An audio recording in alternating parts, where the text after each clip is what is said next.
Birth certificate यानी जन्म प्रमाण पत्र भारत के किसी भी राज्य का घर बैठे अपने मोबाइल फोन से ही ऑनलाइन अप्लाई कर पाएं। नमस्कार, मैं देवेंद्र सिंह स्वागत करता हूं आप सबका आज की इस महत्वपूर्ण वीडियो में। दोस्तों, आज की इस वीडियो में हम बात करेंगे बर्थ सर्टिफिकेट यानी जन्म प्रमाण पत्र की। आप भारत के किसी भी राज्य से हो, आप किसी भी एज ग्रुप का बर्थ सर्टिफिकेट, मात्र 3 डॉक्यूमेंट आपके पास होने चाहिए। जी हाँ दोस्तों, अगर आपके पास ये 3 डॉक्यूमेंट अवेलेबल हैं तो आप घर बैठे ही अपने मोबाइल फोन से किसी भी राज्य और किसी भी एज ग्रुप का बर्थ सर्टिफिकेट बना सकते हैं। बर्थ सर्टिफिकेट बनाने में कितनी प्रॉब्लम आती है हम जानते हैं। आप लोगों को भी पता होगा कि आपने कितने दफ्तरों के चक्कर काटे हैं, आपने कितना समय बर्बाद किया है, लेकिन आपका बर्थ सर्टिफिकेट नहीं बन पाया। तो आज का ये वीडियो देखने के बाद आप घर बैठे अपने मोबाइल फोन से ही, अगर ये 3 डॉक्यूमेंट आपके पास हैं, तो बर्थ सर्टिफिकेट के लिए ऑनलाइन अप्लाई कर पाएंगे। तो इसके लिए दोस्तों आपको सबसे पहले अपने मोबाइल या कंप्यूटर पर किसी भी एक ब्राउज़र को ओपन करेंगे और सर्च करेंगे डीसी महारजिस्ट्रार। इतना टाइप करके आपको सर्च कर देना है। सर्च करते ही यहाँ पर आपको फर्स्ट में जो वेबसाइट दिखेगी, सिविल रजिस्ट्रेशन सिस्टम, इसी वेबसाइट पर आपको क्लिक कर देना है। जैसे ही दोस्तों इस पर क्लिक करेंगे आपके सामने एक नया इंटरफेस ओपन हो जाएगा। जैसा कि आप देख सकते हैं आपके सामने जो स्क्रीन है वो ओपन हो चुकी है। अब यहाँ पर दोस्तों आपके सामने राइट साइड कॉर्नर पर अगर देखेंगे तो एक ऑप्शन मिल जाएगा लॉगिन का। आपको उसी ऑप्शन पर क्लिक करना है। तो आपको जनरल पब्लिक का एक ऑप्शन दिखेगा, उस पर आपको क्लिक करना है। अब यहाँ पर अगर आपका अकाउंट पहले से है तो उसको लॉगिन कर लेना है। अगर यहाँ पर आपका अकाउंट पहले से नहीं बना है तो आपको लेफ्ट साइड में एक साइन अप का ऑप्शन दिखेगा, इस पर आपको क्लिक कर देना है। साइन अप के ऑप्शन पर दोस्तों आप जैसे ही क्लिक करेंगे तो कुछ जनरल पब्लिक साइन अप का ऑप्शन दिखेगा और यहाँ पर कुछ आपको जनरल इन्फॉर्मेशन आपको फिलअप करनी है और अपना अकाउंट क्रिएट कर लेना है। जैसे ही दोस्तों आपका अकाउंट क्रिएट हो जाएगा, अब आपको वापस से आना है साइन इन के ऑप्शन पर। अब यहाँ पर दोस्तों आपको अपना मोबाइल नंबर कैप्चा फिल करके लॉगिन वाले ऑप्शन पर क्लिक करेंगे तो आपका जो रजिस्टर्ड मोबाइल नंबर होगा उस पर एक ओटीपी भेजा जाएगा। ओटीपी को यहाँ पर आपको फिल कर लेना है। ओटीपी फिल करने के बाद आपको लॉगिन के ऑप्शन पर क्लिक कर देना है। जैसे ही आप लॉगिन के ऑप्शन पर क्लिक करेंगे आपके सामने आपका डैशबोर्ड लॉगिन हो जाएगा। बर्थ, डेथ और स्टिल बर्थ का ऑप्शन दिखेगा। आपको बर्थ वाले ऑप्शन पर क्लिक करना है। रिपोर्ट बर्थ का ऑप्शन दिखेगा, इस पर आपको क्लिक कर देना है। रिपोर्ट बर्थ के ऑप्शन पर क्लिक करेंगे तो न्यू बर्थ सर्टिफिकेट बनाने के लिए जो फॉर्म है ओपन हो जाएगा। यहाँ पर सबसे पहले आपको अपनी स्टेट सिलेक्ट कर लेनी है। जिस भी स्टेट का बर्थ सर्टिफिकेट बना रहे हैं उसको यहाँ से आपको सिलेक्ट कर लेना है। यहाँ पर दोस्तों आपको सभी स्टेट्स देखने को मिल जाएंगी। यहाँ से आपको अपनी स्टेट सिलेक्ट कर लेनी है। स्टेट सिलेक्ट कर लेने के बाद अब यहाँ पर दोस्तों आपको कुछ जनरल इन्फॉर्मेशन फिल करनी है, जिसमें आपकी जो भी प्राइमरी लैंग्वेज है वो इंग्लिश रहेगी।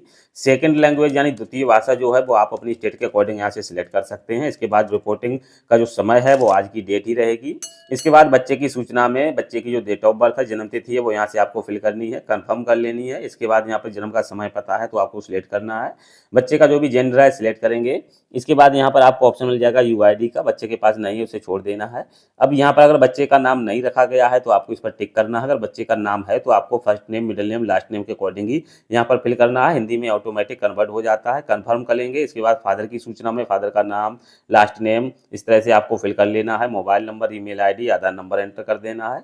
सेम तरह से आपकी मदर की इन्फॉर्मेशन, जो भी माता का सूचना है वो भी इसी तरह से आपको फिल कर लेनी है। First name, middle name, last name के अकॉर्डिंग। मोबाइल नंबर है फिल करेंगे, ईमेल आईडी फिल करेंगे, आधार नंबर है तो फिल करेंगे। इसके बाद यहाँ पर आपको पूछा गया है बच्चे के जन्म के समय माता पिता का पता क्या है, भारत के अंदर है तो आपको सिलेक्ट करना है। और जो भी एड्रेस है वो यहाँ पर आपको कंप्लीटली फिल कर लेना है। जैसे सबसे पहले आपको स्टेट सिलेक्ट करनी होती है यहाँ से। स्टेट के बाद यहाँ से आपको जो भी जिला है, जो भी डिस्ट्रिक्ट है उसको सिलेक्ट करेंगे। इसी तरह से सब डिस्ट्रिक्ट यानी उपजिला है उसको सिलेक्ट कर लेंगे। तो यहाँ पर आपको इन्फॉर्मेशन को कंप्लीटली फिल कर लेना है। जैसे दोस्तों आप नीचे की तरफ आएंगे तो यहाँ पर आपको ऑप्शन देखने को मिल जाएगा परमानेंट। माता पिता का जो स्थायी पता है, जो आपने डिटेल फिल की है वही पता है तो आपको यस पर क्लिक कर देना है। अगर पता अलग है तो आपको नो पर क्लिक करके इन्फॉर्मेशन को फिल कर लेना है। अब आप नीचे की तरफ आएंगे तो यहाँ पर पूछा गया है जन्म का स्थान। तो जन्म कहाँ हुआ था, अस्पताल या संस्था में हुआ था, या घर पे हुआ था, या कोई अन्य स्थान पे हुआ था। तो अगर घर पे हुआ था तो आपको घर वाले ऑप्शन को सिलेक्ट कर लेना है। जन्म के समय माता पिता का जो पता है वो क्या है, अगर समान है तो आपको इस पर टिक कर देना है। तो ऑटोमेटिक जो एड्रेस है वो यहाँ पर फिल हो जाएगा। अब यहाँ पर आपको सिलेक्ट रजिस्ट्रेशन यूनिट का एक ऑप्शन दिखेगा। तो जो भी रजिस्ट्रेशन यूनिट है उसको आपको सिलेक्ट कर लेना है। नेक्स्ट वाले ऑप्शन पर क्लिक कर देना है। अब सेकंड फॉर्म आपके सामने ओपन हो जाएगा, जिसमें आपको जो माता पिता का एड्रेस है वो ऑटोमेटिक फिलअप मिलेगा। इसके बाद फादर्स इन्फॉर्मेशन में फादर का धर्म क्या है, फादर की शैक्षिक योग्यता क्या है, फादर का व्यवसाय क्या है। सेम इसी तरह से माता की सूचना में भी आपका धर्म, शैक्षिक योग्यता और व्यवसाय सिलेक्ट कर लेना है। अब यहाँ पर आपको ऑप्शन मिलेगा अदर इन्फॉर्मेशन यानी अन्य सूचनाएं। विवाह के समय माँ की आयु क्या थी वो आपको फिल कर लेनी है। संतान के जन्म के समय माँ की आयु क्या थी वो आपको फिल कर लेनी है। माँ की कितनी संतानें हैं वो यहाँ पर आपको सिलेक्ट कर लेना है। इसके बाद यहाँ पर मिलेगा प्रसव के समय परिचर्या का प्रकार, तो आपको सामान्य डॉक्टर जिसके तरह से हुआ है वो आपको फिल कर लेना है। इसके बाद प्रसव प्रक्रिया थी वो सामान्य थी, आपको फिल कर लेना है। अब अपलोड सपोर्टिंग डॉक्यूमेंट में बहुत सारे ऑप्शंस मिल जाएंगे, तो यहाँ पर आपको आधार का ऑप्शन सेलेक्ट करके माता पिता दोनों का आधार स्कैन करके यहाँ पर अपलोड कर देना है। एडिशनल डॉक्यूमेंट में यहाँ पर आपको डॉक्यूमेंट टाइप का ऑप्शन मिलेगा, जिसमें आप स्कैन कॉपी या फिजिकल रिपोर्टिंग जो फॉर्म होता है उसको यहाँ पर अपलोड कर सकते हैं। अपलोड कर देने के बाद आपको नीचे की तरफ आना है, तो एक एफिडेविट या सेल्फ डिक्लेरेशन फॉर्म होता है, तो यहाँ पर आपको किसी भी एडवोकेट से यानी तहसील से जाके एक एफिडेविट बनवा लेना है। एफिडेविट बनवाने के बाद यहाँ पर आपको अपलोड कर देना है। इस तरह से जैसे यहाँ पर देखने को मिल रहा है, आपको एफिडेविट यहाँ पर अपलोड कर देना है। जैसे दोस्तों आप नेक्स्ट वाले ऑप्शन पर क्लिक करेंगे तो अब यहाँ पर लीगल इन्फॉर्मेशन कंफर्मेशन यानी जो भी प्रीव्यू पेज है वो आपको देखने को मिल जाएगा। तो सभी इन्फॉर्मेशन एक बार आपको अच्छे से वेरीफाई कर लेनी है।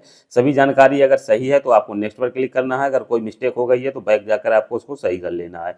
तो यहाँ पर सभी इन्फॉर्मेशन सही से फिल हो चुकी है। इसके बाद दोस्तों आपको नेक्स्ट के ऑप्शन पर क्लिक करना है। नेक्स्ट के ऑप्शन पर क्लिक करते ही फाइनल प्रीव्यू यहाँ पर आपको देखने को मिल जाएगा। फाइनल प्रीव्यू में अब आपको अच्छे से एक बार इन्फॉर्मेशन को चेक कर लेना है। जो भी आपने डॉक्यूमेंट अपलोड किए होंगे डॉक्यूमेंट भी देखने को मिल जाएंगे। सभी डॉक्यूमेंट आपको देख लेना है कि आपने अच्छे से अपलोड कर दिए हैं। अब यहाँ पर आपको जनरल रिमार्क फॉर रजिस्ट्रार का ऑप्शन देखने को मिल जाएगा। तो रिमार्क में आप चाहें तो कुछ भी टाइप कर सकते हैं। इसके बाद आपको कंसेंट वाले ऑप्शन पर टिक करके सबमिट वाले ऑप्शन पर क्लिक कर देना है। अब यहाँ पर आपके सामने पेमेंट पेज ओपन हो जाता है। अब यहाँ पर आपको प्रोसीड फॉर पेमेंट के ऑप्शन पर क्लिक करके यहाँ पर आपको पेमेंट करना होगा।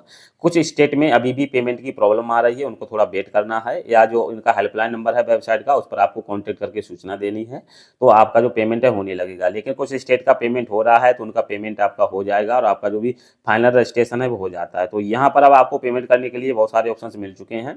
किसी भी ऑप्शन का यूज करके आप यहाँ से पेमेंट कर सकते हैं। तो हम यहाँ पर यूपीआई का ऑप्शन करके पेमेंट करेंगे। पेमेंट भी अलग अलग हर स्टेट में हो सकता है, किसी में 10 रुपये, किसी में 15, तो किसी में 20 रुपये।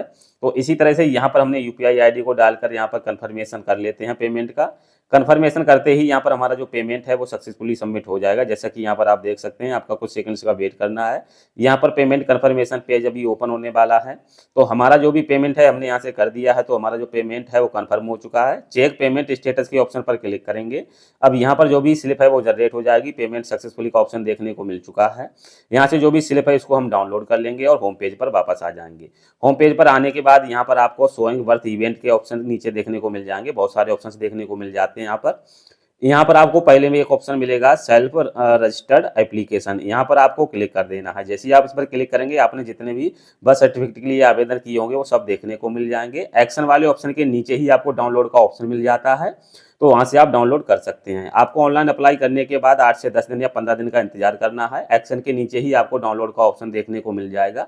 तो उम्मीद करता हूं दोस्तों बर्थ सर्टिफिकेट यानी जन्म प्रमाण पत्र ऑनलाइन किसी भी स्टेट का कैसे बनाया जाता है, इसका जो वीडियो आज हमने बनाया था, ये वीडियो आपको बेहद पसंद आया होगा। दोस्तों अगर वीडियो पसंद आया है तो वीडियो को लाइक, शेयर और चैनल को सब्सक्राइब करके ऑल नोटिफिकेशन को जरूर ऑन कर लेना, जिससे इसी तरह के और भी हेल्पफुल वीडियो के नोटिफिकेशन सबसे पहले आपको मिलते रहें।